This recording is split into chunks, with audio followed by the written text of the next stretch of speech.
from the tree in the garden, but God did say, you must not eat fruit from the tree that's in the middle of the garden, and you must not touch it, or you will die.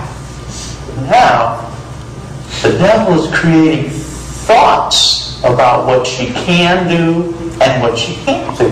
See, I would like for you to not think about a pink elephant right now. Whatever you do, don't think about a pink elephant. And when you're told to not do something or to not think something, what's human nature going to have you do? Think about it. You kind of want to just, they put it on television, the brand new 60-inch flat screen TV or a Jaguar or something, and they put it there. Wouldn't you really rather drive a Buick? You've heard that one, right? Have it your way, have it your way. What is that? That's all, it's marketing. Marketing to your senses, okay? Marketing to your physical drives, marketing to your pride, your sense of power. And then it goes right here, the devil goes again and says, you will not surely die. The serpent said to the woman, for God knows that when you eat of it, your eyes will be open, and you'll be like God, knowing good and evil. So he's appealed, right? To her passion, to her pride, and to power. Those things he does over and over and over again. Subtly, the devil comes. So we need to have our armor on. What happens, okay? The belt, when the soldier is swinging his sword around, making a big slap, his armor is going to fly up if he doesn't have a belt to keep it all in. And truth is what binds us together. You see, truth is absolutely what keeps a Christian on task, keeps a Christian believing in God, keeps a Christian trusting in God. And you realize that our struggle is not against flesh and blood, but against the rulers, against the authorities, against the powers of the dark world, against the spiritual forces of evil in the heavenly realms. The battle that is taking place is in the spirit world all about us. And spirits can move people to do things. You remember when Jesus spoke to Peter? And he said, Peter, you're Peter. I'm going to build my church on you. Flesh and blood has not revealed to you my identity, that I am the Christ. And then Peter turns around just a couple seconds later and says to Jesus, don't go to Jerusalem to be crucified. And then Jesus says, get thee behind me, Satan. But what happened there? Satan came and was involved in that and used Peter's mouth. He can use the mouth of anyone. And so we need, as Christians, to be on our guard. You see, when a Roman soldier got up in the morning, getting ready to leave where he was staying, he would put on his armor. And he would wear that armor all day long, and he would have all of it. All of his armor was with him all day long, and he never took it off until he got home again. And Christians, we need to know that when we go out into this world, we are spiritually assaulted continually by the enemy. He's all around. In John 10:10 it says, the thief comes to steal, to kill, and destroy. And Jesus says, I have come that you might have life and have it more abundant. Let's look at 2 Corinthians 11. 2 Corinthians 11, verse 13.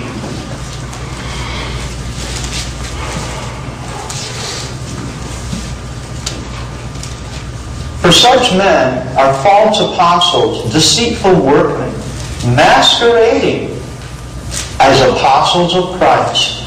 And no wonder, for Satan himself masquerades as an angel of light.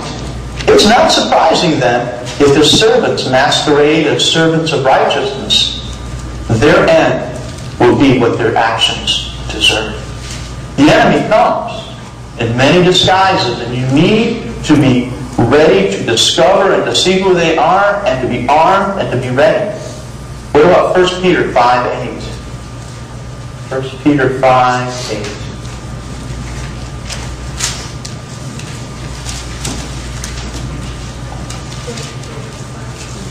Be self-controlled and alert.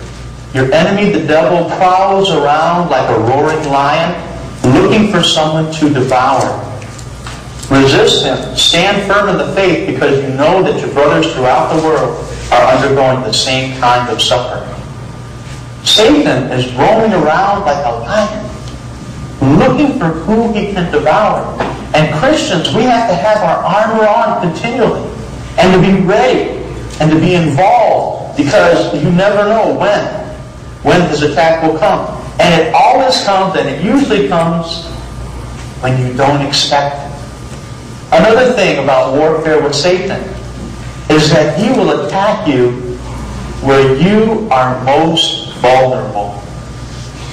He's looking, studying, he's strategizing, and Satan will attack you at your most vulnerable point.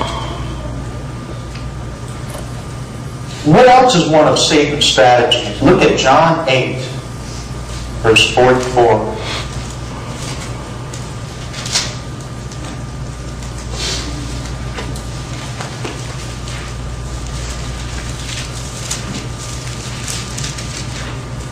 Jesus is speaking, and to the people he's addressing, it says, "You belong to your father, the devil, and you want to carry out your father's desire.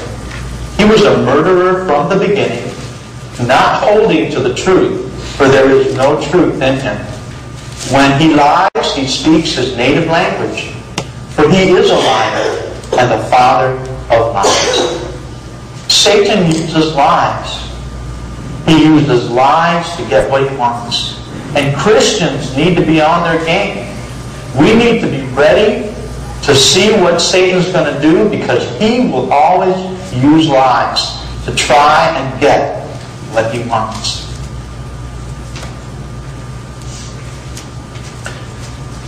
Therefore, put on the full armor of God, so that when the day of evil comes, you may be able to stand your ground, and after you've done everything, to stand.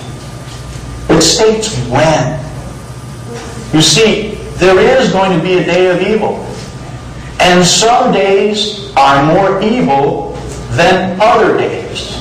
But know that Satan's day of evil will come. And we need to be ready. We need to be ready and armed to engage in the battle. Verse 14. "So stand firm then, with a belt of truth buckled around your waist." Imagine this. Imagine that one day you wake up and your spouse tells you that they're secretly married to 3 other people in other states.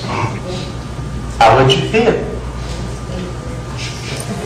Imagine walking into work and you just got the job and you're just ready to go, and you've been working, well, let's just say you've been working for, let's say you've been working there for a couple of months. Walked in, you got this job, and you're ready to go. They said, offered you a position there for at least 5, I mean, they're planning you to be a lifer. And then after 2 months into the job, they say, "Hey, thanks a lot. We learned everything we wanted to learn, and so let you go now because we're going to hire one of our own people. We brought you in to learn from you."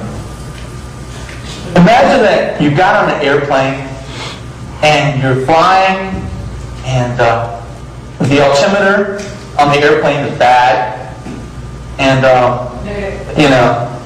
you're taking a trip and it's going the wrong direction, and you end up, what's going to happen if your altimeter is wrong and your pilot's trying to land the plane? He's not going to come in at the right speed, and you will likely not do so good on that landing.